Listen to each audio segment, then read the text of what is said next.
இப்போ கோல்டை பொறுத்தவரைக்கும் என்னென்னா ஏற்கனவே பயங்கரமாக ரேலி ஆயிடுச்சு. அதனால இனிமே வந்து ஃபர்தராக ஏறுறதுக்கான வாய்ப்புகள் கம்மி. லாஸ்ட்டு 2.5 இயர்ஸில் வந்து நல்ல ரிட்டர்ன் கொடுத்துருக்கிறதுனால இன்னைக்கு வந்து கோல்டு ஆஸ் அ இன்வெஸ்ட்மெண்ட்டுங்கிறது அமெரிக்கா ரேட்டை பொறுத்து வந்து தங்கம்லாம் உடனே சேஞ்ச் ஆகிட போகிறது கிடையாது. ஏன்னா தங்கம் இப்போ கோல்டு வந்து சாவரின் பாண்ட் வந்ததுலேயே வந்து தட்ஸ் அ பிக் ஃபெயிலியர். அதனால் மானிட்டைசேஷன் 2 அதெல்லாம் வந்து என்ன மாதிரி ஷேப்பில் வரும் என்னங்கிறது வந்து இட்ஸ் டூ ஏர்லி. இப்போயே நம்ம வந்து கமெண்ட் பண்ணுறதுனால எந்த பிரயோஜனம் இல்லை. முதல்ல வருமா வராதான்னு தெரியாது.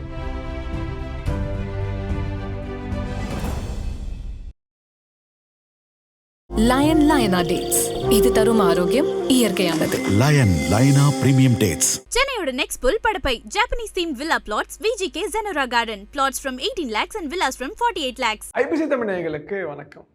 இன்று நம்மோடு பேசுவதற்கு ஃபினான்ஷியல் எக்ஸ்பர்ட் பட்ஜெட் பத்மநாபன் இணைந்திக்க அவரை பேசலாம். சார் வணக்கம் சார். வணக்கம் முரளி. எப்படி சார் இருக்கீங்க? நல்லா இருக்கேன். ஃபஸ்ட் நம்ம தங்கத்தை எடுத்துக்கலாமா சார்? சில மாதங்களாக வந்து பார்த்தீங்கன்னா பெரிய ஏற்றம் கொடுக்கல அப்படின்னே சொல்லலாம் சார். ரீசெண்டாக வந்து ஒரு 1 வீக்கில் மட்டுமே பார்த்தீங்கன்னா நல்ல ஒரு ரீச் கொடுத்துருக்கு சார். அதாவது நேற்று மட்டுமே வந்து பார்த்தீங்கன்னா கிராமுக்கு 300 ரூபா உயர்ந்திருக்கு. அன்றைக்கி ஈவினிங்கே வந்து பார்த்தீங்கன்னா 100 ரூபா இறங்கிருக்கு. இன்னைக்கு வந்து கிராமுக்கு வந்து பார்த்தீங்கன்னா 50 ரூபா தான் உயர்ந்திருக்கு. இது மாதிரி சின்ன ஏற்றம் பெரிய இறக்கமாக இருக்குல்ல சார், எப்படி சார் நீங்கள் பார்க்குறீங்க? சரி, நீங்கள் பார்த்தீங்கன்னா கோல்டு வந்து ஜனவரி எண்டு வரையும் பார்த்தீங்கன்னா அதுக்கு முன்னாடி ஒரு 2.5 வருஷத்துக்கு பயங்கரமான ரேலி, அதாவது கிட்டத்தட்ட 150% ரிட்டர்ன் கொடுத்துருச்சு. அதாவது டில் ஜனவரி 26 எண்டு வரையும். ஸோ அதுக்கப்புறமா வந்து பார்த்திங்க அப்படின்னா கண்டினியூஸாக இறங்கிட்டே வந்தது. கிட்டத்தட்ட 21% வரைக்கும் கோல்டு இறங்கிடுச்சு. அதாவது நம்ம ஆபரண தங்கமே அது வந்து இப்போ கொஞ்சம் இறங்கியிருக்கு. ஸ்டில் வந்து பார்த்திங்கன்னா ஒரு 15% வந்து பீக்லேருந்து, அதாவது 16,800 இருந்தது, இன்றைக்கி 14,100. புரியுதுங்களா? 2,700 ரூபா அப்படிங்கிறது வந்து பார்த்திங்கன்னா கிட்டத்தட்ட ஒரு 15% வரையும் கோல்டு வந்து இறங்கியிருக்கு. ஸோ இப்போ கோல்டை பொறுத்தவரையும் என்னென்னா ஏற்கனவே பயங்கரமாக ரேலி ஆகிடுச்சு. அதனால் இனிமேல் வந்து ஃபர்தராக ஏறுறதுக்கான வாய்ப்புகள் கம்மி.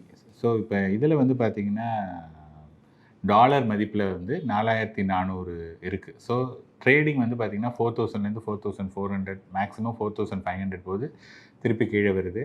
3,900 அந்த மாதிரி இருக்குது. இது வந்து இந்த ஒரு ரேஞ்ச் பவுண்டில் தான் வந்து இது பண்ணிகிட்டே இருக்குது. ஸோ இந்த 3,900 ஆர் அதை கொஞ்சம் கீழே உடச்சிதுன்னா 3,600 வரையும் வரும் அப்படிங்கிறாங்க. அப்படின்னா நம்மளுடைய இதில் வந்து ப்ராப்ளி ஒரு 11,000 10,000 வரையும் வரதுக்கான வாய்ப்புகள் இருக்குது. வருமா அப்படிங்கிறதுலாம் நமக்கு தெரியாது.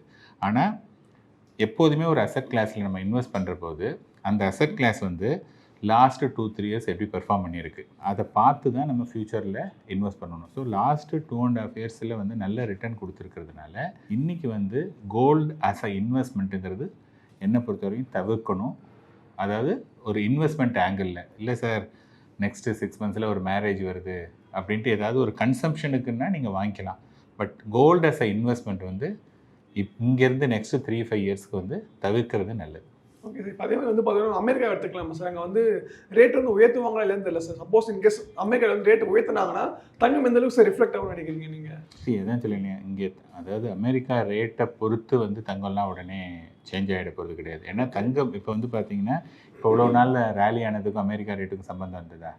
அந்த மாதிரிலாம் கிடையாது. ஸோ நம்ம சம்டைம்ஸ் என்ன ஆகும்னா, தங்கம் ஏறுறதுக்கு வந்து இதுதான் ஒரே ஒரு ரீசன் அப்படிங்கிற மாதிரி சொல்ல முடியாது. There are so many reasons. முன்னாடி வந்து நம்ம வந்து என்ன ஒன் ஆஃப் த ரீசன் வந்து பார்த்திங்க அப்படின்னா, அதாவது அதாவது வேர்ல்டில் வந்து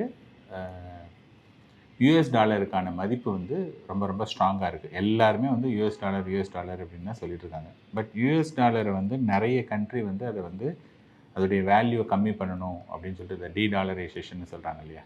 ஸோ அந்த மாதிரியான இதில் வந்து அதுக்கு அடுத்த கரன்சி அப்படின்னு பார்த்திங்கன்னா எந்த கரன்சியுமே இல்லை. ஒரு பவுண்டோ அல்லது வேறு ஒரு கரன்சியோ வந்து இல்லை ஜப்பானுடைய எண்ணோ இதெல்லாம் வந்து இல்லை. ஈவன் நம்ம ருப்பி வந்து அந்தளவுக்கு இல்லை. அப்படிங்கும்போது what is the next global currency அப்படின்னதுன்னா கோல்டு.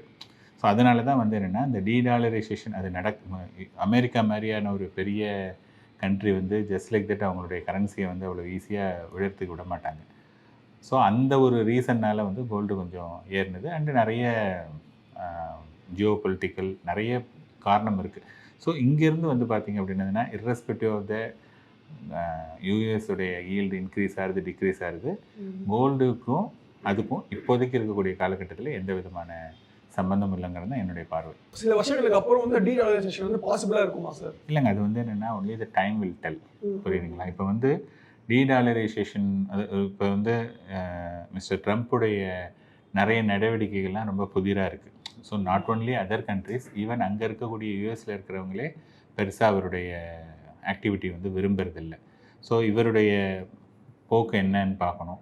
அதுக்கப்புறமா வரக்கூடிய பர்சன் வந்து அவங்களுடைய அமெரிக்க பொருளாதாரத்தை நிஜமாகவே அவங்க தூக்கி நிறுத்துகிறாங்களா, இல்லை அதுக்கு வந்து பங்கம் விளைவிக்கிற மாதிரி ஏதாவது பண்ணுறாங்க அப்படின்னதுன்னா ப்ராபப்ளி அந்த டாலருக்கான வேல்யூ கம்மியாக இருக்கலாம். அந்த மாதிரி சமயத்தில் மேபி டீடாலரைசேஷன் பாசிபிள். என்னுடைய ரீடிங்கில் வந்து பார்த்திங்கன்னா dedollarization possibilities are very very less. அதே மாதிரி வந்து பார்த்தா சமீபமாக வந்து மக்கள் வந்து தங்கம் வாங்குறத வந்து குறைஞ்சிடுச்சுன்ற மாதிரி சில தகவல்லாம் வந்துருக்கு சார். அதை வச்சு சார் பார்க்குறீங்க? இல்லை, கண்டிப்பாங்க. தங்கத்தை பொறுத்தவரை என்னென்னா இதுக்கு முன்னாடியே இந்த ஏறிட்டு இருந்த காலத்திலேயே நிறைய பேர் வாங்கலை. ஏன்னா அது மட்டும் ஏறிட்டே இருக்குது. நம்ம வந்து இப்போ வாங்கிட்டு சப்போஸ் கீழே இறங்கி போயிடுச்சுன்னா என்ன பண்ணுறது அப்படின்னு சொல்லிட்டு அந்த சமயத்துலேயே பெருசாலாம் வியாபாரம்லாம் நடக்கலை. இன்ஃபேக்ட் நான் அந்த சமயத்தில் இருந்த சில கோல்டு இவங்களோட இது பண்ணும்போது நிறைய பேர் வந்து ஆக்சுவலி விற்கிறதுக்கு தான் கேட்குறாங்களே ஒழிய வியாபாரம் பெருசாக நடக்கலை அப்படின்னாங்க.